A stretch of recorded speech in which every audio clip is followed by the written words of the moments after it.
Mesdames, Messieurs, bonsoir. Bonsoir, ravi de vous retrouver sur la 2STV, mais également de vous retrouver pour ce nouveau numéro du journal dédié au gala des 100 entreprises les plus dynamiques avec notre partenaire leader, comme toujours, 1xBet. Alors, pour ce numéro, nous allons parler d'une des pièces maîtresses justement de cette soirée Top 100 des entreprises les plus dynamiques en Afrique. Comme vous le savez, il faut des maîtres de cérémonie justement pour assurer l'ambiance, mais également l'animation tout au long de cette soirée. Et pour cela, le comité d'organisation des entreprises les plus dynamiques et Ecofinance n'ont pas lésiné sur les moyens justement pour choisir la crème de la crème. Ils sont deux Sénégalais, mais ils ne seront pas seuls. Ils seront accompagnés justement de Jan Adjo, Etoman Epofa Bodo, j'espère que j'ai bien prononcé son nom.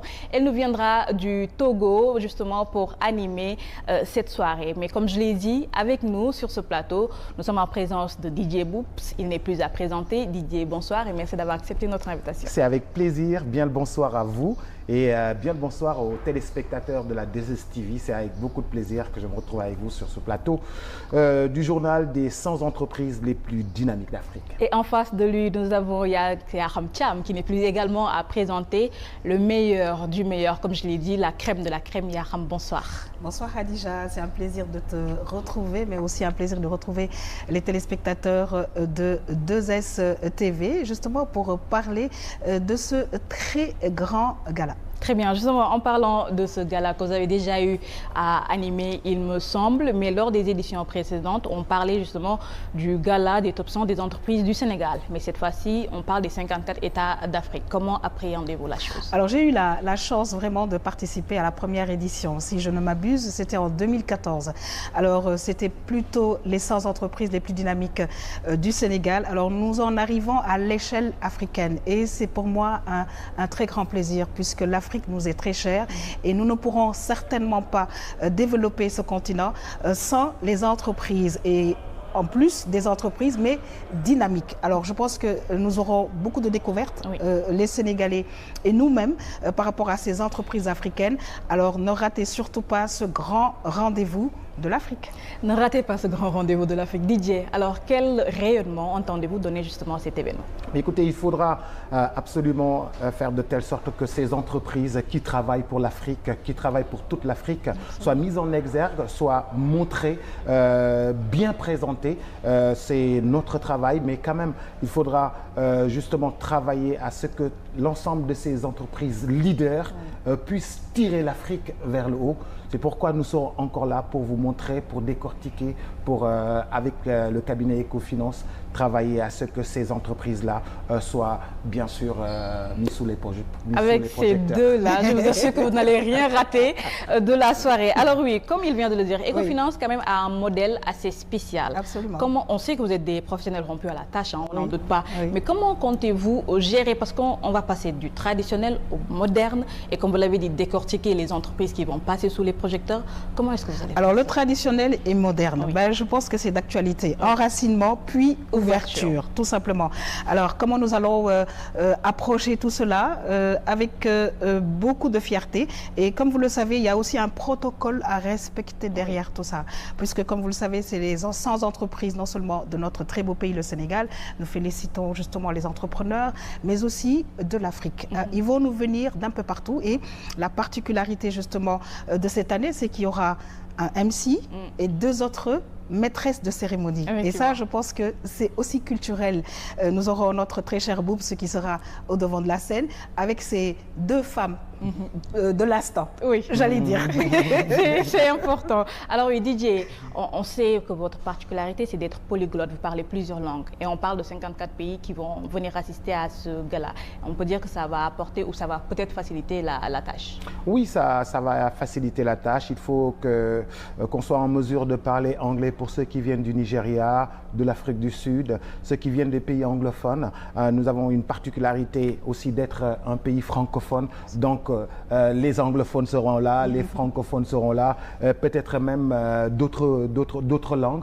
Mais en tout cas, on va faire de telle sorte que tout le monde soit en mesure justement d'appréhender, de comprendre ce que nous sommes en train de faire, de l'expliquer, de le détailler justement dans le professionnalisme pour faire rayonner les entreprises toujours. Parlant de professionnalisme, on a choisi les deux meilleurs. Alors Yakham, oui. Le public vous connaît déjà. Oui. Tout à l'heure, vous avez parlé d'un certain protocole. À ce qui paraît, Ecofinance, ils sont très stricts. Oui. Il y a des règles à respecter et tout. C'est normal parce que nous attendons en tout cas des personnalités Oui. et voire même le premier des Sénégalais. Nous ne savons pas encore, mais c'est un protocole assez strict qu'il faut vraiment faire et ajuster parce que nous aurons des personnalités, nous aurons de grands entrepreneurs et je pense que ce respect du protocole est tellement important, en tout cas pour ce genre de gala, oui. que nous allons nous y atteler vraiment, avec évidemment celle que vous avez citée tout à l'heure,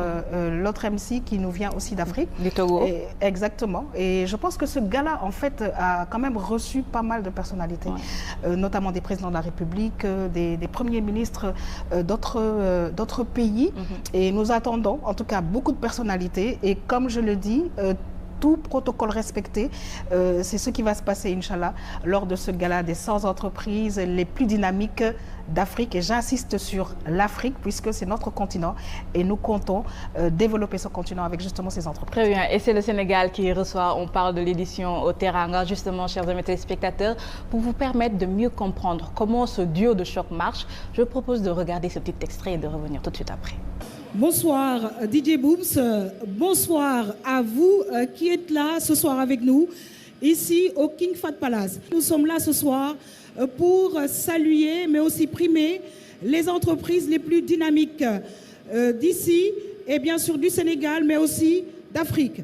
Alors DJ Booms, c'est vrai que c'est extrêmement important pour notre Afrique, alors nous avons besoin de ce dynamisme des entreprises. Alors le présidium est en train d'être installé. Le ministre du Commerce conduit la délégation officielle du gouvernement du Sénégal et le cabinet Ecofinance en compagnie de Khelcom Bach co-organise ce soir. Passons tout de suite à l'ensemble des présentations. Merci d'avoir fait le déplacement.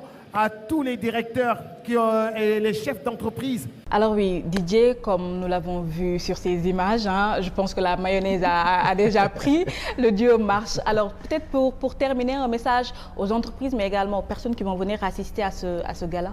Mais surtout, ce qui est le plus important, c'est que ce gala a tourné au Mali, au Burkina, dans d'autres pays. On est allé dans d'autres pays et là, c'est l'édition Teranga. Et l'édition Teranga, c'est une édition spéciale où toute l'Afrique a envie de profiter de la Teranga, a envie de goûter à la Teranga. Oui. Je vous donne rendez-vous en tout cas le jour J. Vous allez voir, ça va justement donner des étincelles parce que la mayonnaise a déjà pris avec Yakham. On y compte bien. En tout cas, merci beaucoup. Yakham, très rapidement par rapport à l'édition Teranga, le Sénégal qui reçoit les 54 pays d'Afrique. Alors l'édition Teranga, sa particularité, alors comme vous le savez, ce sera retransmis en direct sur la 2STV, oui. Mais il n'y a pas que la 2STV. Il y aura au moins 10 chaînes de télévision africaines qui vont prendre justement cet événement en direct. Alors pour nous, ce sera vraiment un honneur d'être en direct sur la 2S, mais d'être en direct aussi sur les autres chaînes de télévision. Et justement dire qu'il y a du potentiel en Afrique, beaucoup de potentiel. Ce seront des hommes, des femmes, même des jeunes entrepreneurs qui seront là et qui vont nous montrer ce qu'ils sont en train de faire. Nous allons les accompagner et je pense que c'est une tribune vraiment pour faire connaître ces entreprises et après ça, pouvoir échanger entre ces entreprises, toujours pour le développement de notre très chère Afrique. En tout cas, merci. C'est moi. Et on se retrouve le 14, Inch'Allah, pour une soirée mémorable. Alors, c'est ainsi que prend fin justement ce numéro dédié à la 19e édition qui va avoir lieu le 14 octobre au King Fahd Palace, animé bien sûr par DJ Boops, mais également Yakham Thiam. Et cet autre MC qui va nous venir du Togo. Merci de l'avoir suivi. On se donne rendez-vous dans 2 jours pour un autre numéro du Gala Top 100 des entreprises les plus dynamiques en Afrique, mais édition Teranga avec notre partenaire officiel 1xBet.